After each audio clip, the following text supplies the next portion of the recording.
नमस्कार दोस्तों, गुणनखंड और गुणज इस टॉपिक पर हमारा अगला वीडियो है। इसके पहले इसी टॉपिक पर 12 वीडियो जारी हो चुके हैं। दोस्तों, हमारे इस चैनल में गणित के हर एक पहलू पर बहुत ही गहराई से बात हो रही है, इसलिए हमारे वीडियो ज़्यादा मात्रा में बन रहे हैं एक ही टॉपिक पर, और इस टॉपिक के और वीडियो भी जारी होने वाले हैं, क्योंकि LCM और SCF एक बहुत ही महत्वपूर्ण अवधारणा है। दोस्तों, लसा ज्ञात करने की ये 3 विधियां हैं, जिसमें अभी तक इन दोनों विधियों के बारे में वीडियो हम दे चुके हैं। आज इस विधि के बारे में पढ़ रहे हैं। एक उदाहरण देखते हैं। इस संख्या का, इन चारों संख्या का हमको लसा ज्ञात करना है। अब आप सोचिए कि इसका अगर हम अपवर्त विधि से ज्ञात करें तो इन सभी संख्याओं का पहाड़ा लिखना होगा, जो मुश्किल काम है। दूसरी ओर अभाज्य गुणनखंड विधि से ज्ञात करते हैं तो जैसे यहाँ पे 2 संख्या है, दोनों संख्या के लिए हमने अभाज्य गुणनखंड ज्ञात किया, वैसे ही चारों संख्या के लिए अलग अलग अभाज्य गुणनखंड ज्ञात करना होगा। उसमें काफ़ी समय लगेगा। और एक और बात, हर विधि का एक नियम और एक सीमा होता है, उसी में यह भी महत्वपूर्ण है। अपवर्त विधि भी महत्वपूर्ण है। भाग विधि का महत्व क्या है, यह हम समझेंगे। यहाँ पर 4 अलग अलग संख्याओं का लसा पूछा गया है, तो भाग विधि का प्रयोग करेंगे। यह अभाज्य गुणनखंड विधि के रूप में ही है, बस इसमें अंतर यह है कि सभी संख्याओं का एक साथ अभाज्य गुणनखंड ज्ञात किया जाता है। तो देखिए, हमने सभी संख्याओं को इस जगह पे रख दी है जहाँ अल्प विराम के द्वारा सभी को अलग अलग किया गया है। अब आपको देखना है विभाज्यता के नियम के तहत इनमें से कोई भी एक संख्या क्या 2 से विभाजित हो रहा है। तो देखेंगे तो 36 हो रहा है, 18 भी हो रहा है, 108 भी हो रहा है, 180, सभी संख्या 2 से विभाजित हो रही है। हम 2 ले लिए, तो जब हम 2 से 36 को विभाजित करेंगे तो हमको 18 प्राप्त होगा। 18, 2 नियम 18 हुआ, और ये जो है 2 पंचे 10 और 2 चौक 8, 54 प्राप्त होगा, और यह प्राप्त होगा 90। हमने एक लाइन पूरा किया। अब इस लाइन में देखिए, कोई भी एक संख्या 2 से विभाजित हो रहा है। हाँ, यहाँ पर 3 संख्याएं 2 से विभाजित हो रही है, 9 नहीं हो रहा है। तो हम 2 को लेंगे, तो 2 नियम 18। अब हम इसके लिए क्या करें, यह तो 2 से विभाजित नहीं हो रहा है, तो जो संख्या पूरा भाग चले जाएगा सिर्फ उसी को विभाजित करना है, और जिसमें शेषफल बचता है उसे विभाजित नहीं करना है। तो हम 9 का 9 लिख दिए। अब यहाँ पर थोड़ा समझिए बच्चे कहाँ पे गलती करते हैं।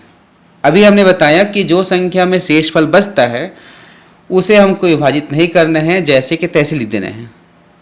तो कई बार बच्चे क्या गलती करते हैं, 54 को अलग अलग रूप में देखते हैं, 5 को अलग देखते हैं, 4 को अलग देखते हैं, और वो क्या करते हैं, 5 विभाजित नहीं हो रहा है तो 5 को लिख देंगे और 2 दूनी 4 लिख देंगे, 2 लिख देंगे 4 के लिए।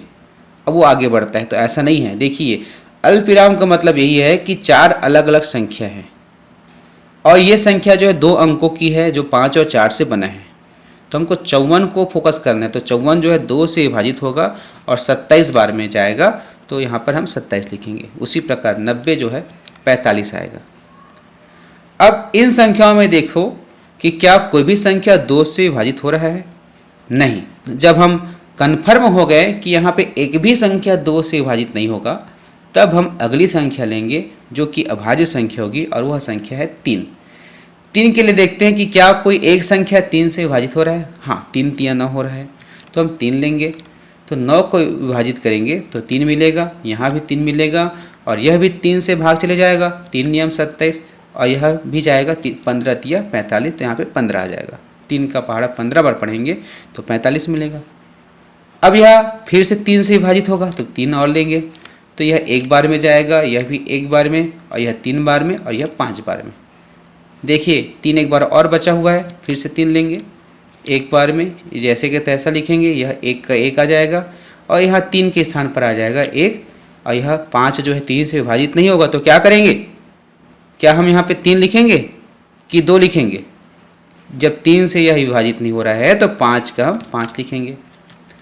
अब अगली अभाज्य संख्या देखिए, यहाँ पर 1 आ गया, यहाँ पर भी 1 आ गया, यहाँ पर भी 1 आ गया, तो यहाँ 5, तो हमको 5 को विभाजित करना है तो हम 5 को लेंगे। तो यहाँ इस प्रकार से हम 1। अब क्या करना है, इन संख्याओं के लसाअ ज्ञात करने के लिए बहुत ही सरल काम है। इस स्थान पर जितने भी अभाज्य संख्या को आपने लिए हैं सबको गुणा कर दीजिए। तो गुणा करने का तरीका इसके पहले वीडियो हम और बताए हैं बहुत अच्छे तरीके से। 2 दूनी 4, 4 तिया 12, 12 तिया 36। अब 36 तिया थोड़ा दिक्कत होगा तो पहले 36 को लिख लीजिए, उसके 3 पंचे 15, 15 एकम 15, फिर 15 लिख दीजिए। अब इन दोनों को गुणा करेंगे आप तो 540 प्राप्त होगा, और यही 540 इन सभी संख्याओं का लसाअ है। तो दोस्तों इस प्रकार से भाग विधि का प्रयोग करके आपको लसाअ ज्ञात करने हैं। अब आपको एक होमवर्क दे रहा हूँ।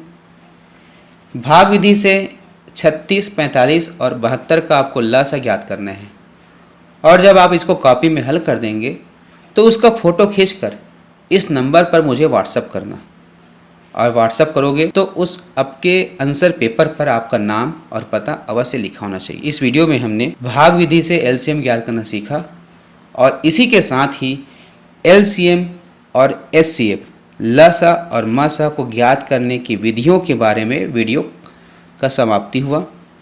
अगले वीडियो में हम ट्रिक के बारे में बात करेंगे जिसमें सरल तरीके से हम लसाअ और मसाअ को ज्ञात कर सकते हैं। धन्यवाद।